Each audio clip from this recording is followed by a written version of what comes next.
Hello everyone, welcome to my today's video. और आज की वीडियो में हम कॉम्बिनेशन पढ़ने वाले हैं। कॉम्बिनेशन क्लास 11th मैथ्स का chapter number 6 permutation and combination का ही पार्ट है। तो सबसे पहले हम देखते हैं कॉम्बिनेशन वर्ड का मतलब क्या होता है।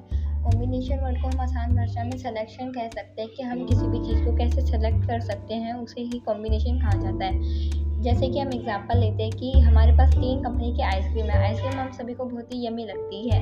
तो हमारे पास 3 कंपनी की आइसक्रीम है, ए बी सी, और इनमें से मेरी मम्मी ने बोला कि मैं तेरे को 2 ही कंपनी की आइसक्रीम दिलाऊंगी।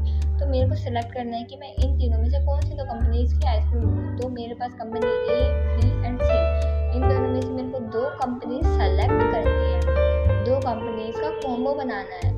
इसका मतलब ही कॉम्बिनेशन होता है। हम कॉम्बो बना रहे हैं, सिलेक्शन कर रहे हैं इनमें से। अब इसका एक फॉर्मूला हमें गिवन है, NCR का फॉर्मूला।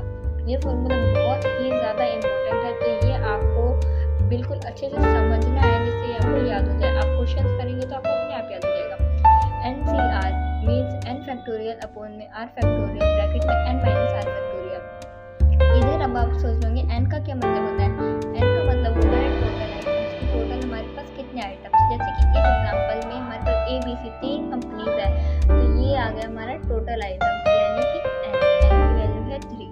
उसके बाद है R, items can be selected. मेरी मम्मी ने मुझे 2 ही चीज़ सेलेक्ट करने की परमिशन दी है, 2 ही चीज़ों का कॉम्बिनेशन करना है, यानी 2।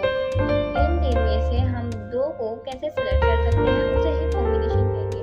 अब यहाँ n की जगह हम 3 लिख देंगे, 3 फैक्टोरियल, r फैक्टोरियल में r की जगह 2 और n माइनस r मतलब 3 माइनस क्या हो जाएगा, 3 माइनस r यानी 3 माइनस 2 यानी कि 1 फैक्टोरियल। और जो हमारा आंसर आ जाएगा वही होगा हमारा आंसर।